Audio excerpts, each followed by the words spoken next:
And as rave moves into the mid-90s, it has begun to abandon the dance floor. More and more clubs found that after a 5-hour dance, people needed a room to relax in. Here, DJs started playing ambient music, atmospheric sounds with little or no rhythm, which people could just sit and listen to. This is the chill-out room. Chill-out sounds were followed by chill-out images. Disc jockeys like Matt Black turned into video jockeys and began projecting surreal collages, a mixture of computer graphics, live TV and home video onto the walls of a chill-out room. These were images without narrative, designed on digital technology to accompany or replicate drug-induced hallucinations. Ravers would no longer exert their bodies. They would exert their minds instead.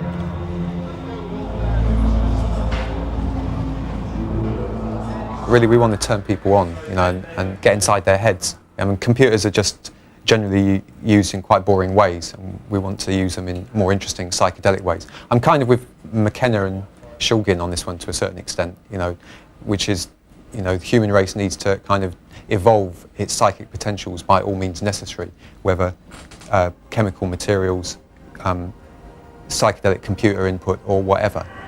I feel it's important.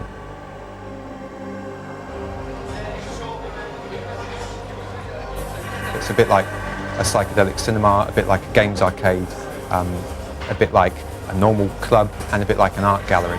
We want to pump up that visual stimulation to the max, and that's part of what this is about. Also, with the interactive element, we want to lure people in to our world so they can start playing. The best thing is when someone comes up to you and they're off their face, and you give them the control to the CDI and they play with it and they go, "This is brilliant, man!" And they're still there 2 hours later playing with it, frantically waggling it away.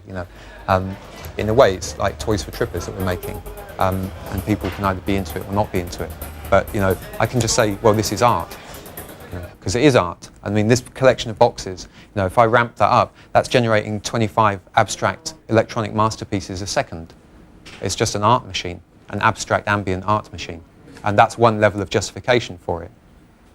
Yeah, I mean, we're quite into, just as an end in itself, just chilling out and letting the machines get on with it, as like a big up yours to all the people who think that they can tell you what art is, and they haven't got a clue. Modern art.